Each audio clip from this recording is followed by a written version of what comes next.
Wrong are those who divide human nature into categories. Classifications exist only to make things easier to understand for the people who stand the possibility of getting caught off guard by the details of a particular topic. More often than not, you find a person expert in more than one category. A person can be an underworld don, and within a few years, he may excel as a politician. Looking at evil from the other end of the spectrum, a police officer can act as a double agent, getting the best of both worlds. All these facets are remarkably present in the 6 decades long journey of India's underworld. Namaste, welcome to TFI English, National Socio-Political Analysis arm of the TFI Media Group. I'm your host Apurva, and if you're watching us on Facebook, give our page a like. And if you're watching us on YouTube, like the video and subscribe to the channel. Coming back to the story, in this video I'm here to tell you exactly how Underworld ended up capturing India's power blocks. So let's begin. The credit for establishing the first non-monarch dominion in Mumbai goes to Varadarajan. People of the time were just recovering from British hegemony and needed someone to take over the reins of the city. In other words, they were looking for a virtuous one-man rule in the city because deep inside they knew that too much checks and balances destroy the system. Thus enters Varadarajan with all the credentials one could have to win people's hearts. He had migrated to Mumbai at the tender age of 19. Initially, he worked as porter at VT station. Here he began stealing dock cargo. Soon he ended up capturing the smuggling business going on through sea. It helped him gain control of the illicit liquor business and various other activities. His covert power kept increasing while his Tamil brethren were unaware of it. To increase his influence among masses, Varadarajan, a Murugan Bhakt in Tamil Nadu, started to hold massive Ganesh Utsav in Mumbai. The massive spendings helped him gain clout with the police as well as local Mumbaikars. Poor Tamilians living in areas such as Matunga and Dharavi used to respect him for that. Soon his words became the law and people started approaching him for settling personal as well as other disputes. His words used to be the final authority. His business started to expand, and these Tamil localities became nucleus of protecting his illegal assets such as narcotics and contract killers who worked under him. In case things went haywire at the local levels, his connections with the political brass used to do the damage control. But it was not possible to do it all alone. In spite of him having absolute control, the voices of otherwise silent rebellion used to crank up. One of them was a person born on the same day as Varadarajan. His name was Mastan Mirza, popularly known as Haji Mastan or Sultan Mirza. He left Tamil Nadu for Mumbai at the tender age of 8. Just like Varadarajan, he also started his criminal journey by stealing at the docks. Haji earned reputation first as a petty smuggler of things such as Philips radio, watches, and other items considered luxury among people of that era. Talking about luxury items, gold was a luxury in India, which the British had left in tatters. Mastan saw an opportunity and ventured into smuggling of items availed by top brass of the financial capital of India.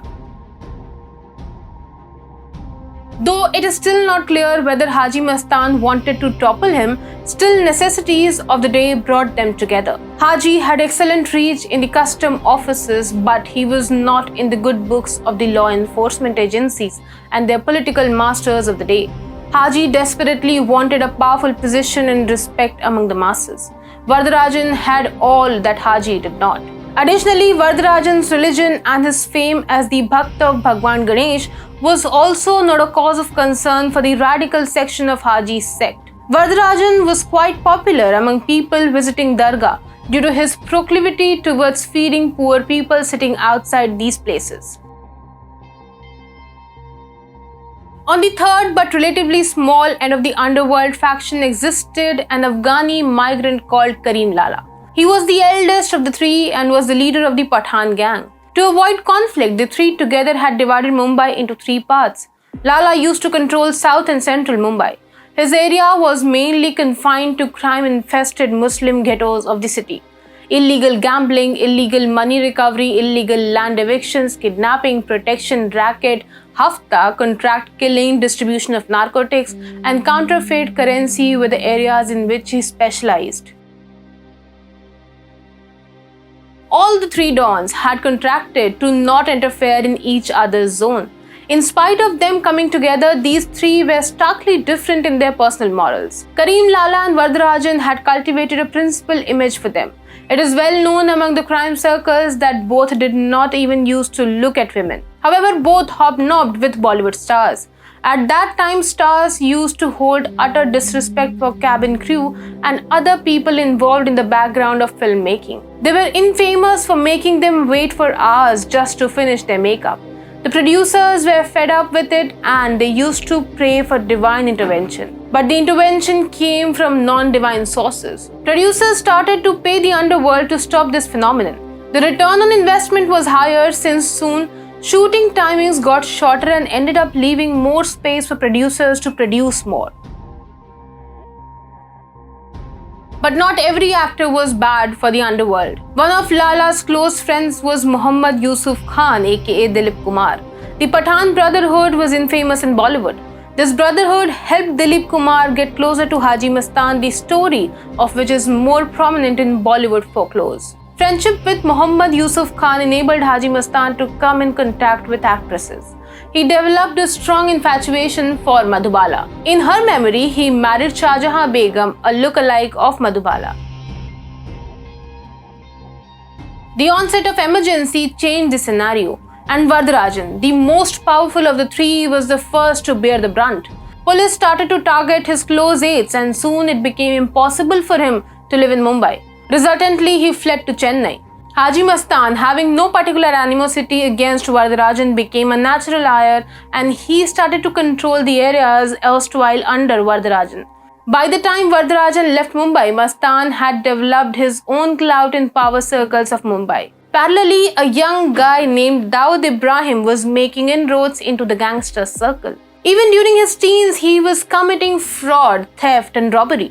Once Haji Mastan was asked by Ibrahim, Dawood's father, to get him involved in a job. Later he joined a local gang and after gaining enough confidence started his own gang with elder brother named Shabir Ibrahim Kaskar. Dawood started to make a separate name for himself in areas such as contract killing, gold smuggling, extortions, drug trafficking and real estate deals. His growth was exponentially exacerbated by the killing of his elder brother by the Pathan gang of Karim Lala. Dawood became the only boss of D Company. He started hiring people like those in the government. Dawood used to pay a monthly salary to his people in order to get his work done seamlessly. Dawood was probably the earliest of the bunch who pioneered the idea of extorting money from producers for things other than getting stars to parade. He saw opportunity in the film distribution business. He acquired distribution rights and later overseas rights before turning into a full-fledged producer. It is needless to say that him being based in Dubai helped a lot. However, it is worthwhile to mention the full extent of his business. D Company loved to have its own harems and stars used to fly to Dubai for it. For the stars, no was not an option when Abu Saleem, a key henchman of Dawood, used to ask them for anything. This is how Sharjah Cricket Stadium became another money-churning machine for him. With the arrival of film stars, match fixing started to expand its footprints in cricket. Interestingly, match fixing was a wide business in the underworld. They only had to fix a few key players and share the gains of betting with them. ROI, that means return on investment, was too humongous and lucrative to ignore. Back home, the political environment had started to shift, Hindutva had started to expand, and communal violence started to become common. An aggressive pro-Hindu organization was becoming popular. Youth, which otherwise would have been hired by D Company for small stuffs, was eager to join the new trend. By the end of 1980s, D Company had superseded Haji Mastan as the king of Mumbai. Resultantly, if Dawood went haywire, there was no legitimate underworld power to control him. On the other hand, the bloodshed due to gang wars in the late 70s and early 80s had pushed police towards crackdown on locals involved with the underworld. Political connections were there, but police had to strike a balance. However, due to his indulgence in political issues, Dawood ended up losing political support as well. As soon as Babri Masjid was demolished in December 1992, communalism started to grip the whole of India. Mumbai was also not untouched. Dawood decided to pour his money in order to assist Islamists attacking Hindus. But Shiv Sena did not let it succeed. Resultantly, D Company followed another strategy. They decided to rock the city with serious bomb blasts. In 1993, nearly 2,000 Mumbaikars were directly affected by these blasts, with 257 people losing their lives. It is here that Dawood started to lose the plot. His original ambition was earning more and more wealth and gaining more power. In wealth, religion did not matter, and that is why Dawood was highly popular in political circles. But as soon as he poured money into communalism, pushback started to hit him. Up until now, Chota Rajan was working under the shades of Dawood. He got the opportunity to present himself as a patriotic gangster who did not kill his own people. Both have been involved in bloody disputes with their gurgas losing their lives. While Rajan was subjected to assassination attempt by Dawood, he claimed that his men have gunned down 10 terrorists responsible for the Mumbai blast. Meanwhile, Dawood had come under the hit list and he was a target for Interpol. The responsibility of running his Bollywood operations was on Abu Salim and others in close cahoots with him. In the name of Dawood Ibrahim, Abu Salim extorted millions and possibly billions from producers, actresses and directors. Famed faces like Subhash Ghai, Manmohan Shetty, Rakesh Roshan and Gulshan Kumar among others received threatening calls. Both Roshan and Gulshan Kumar were subjected to assassination attempts as well. Rakesh Roshan somehow survived and recovered from injuries, but Gulshan Kumar could not survive. Underworld wanted him to pay rupees 10 crores, but Gulshan resisted. They surveyed his routine for 1 month and murdered him in broad daylight. The fear emanating out of this brutal murder ensured that the D Company kept getting more funds by extorting from Bollywood, in effect creating a round-trip transaction. Beyond the complex jargon, let's understand this trade in simple words. Dawood Ibrahim and people under him extorted money from Bollywood. Since this money was illegal, they had to find a way to convert it into white. For this purpose, they started financing movies and other products of Bollywood, including music. In short, Bollywood became a big hedge fund for the underworld to park its money. Return on investment, in fact, is greater than that, but the damage is way beyond financials. The murder of Gulshan Kumar paved the way for de-Hinduization of Bollywood, though in the last 8 years the impact of it has diluted to a certain extent. Except Dawood, most of the underworld is under control, but the money is still there and so is the influence.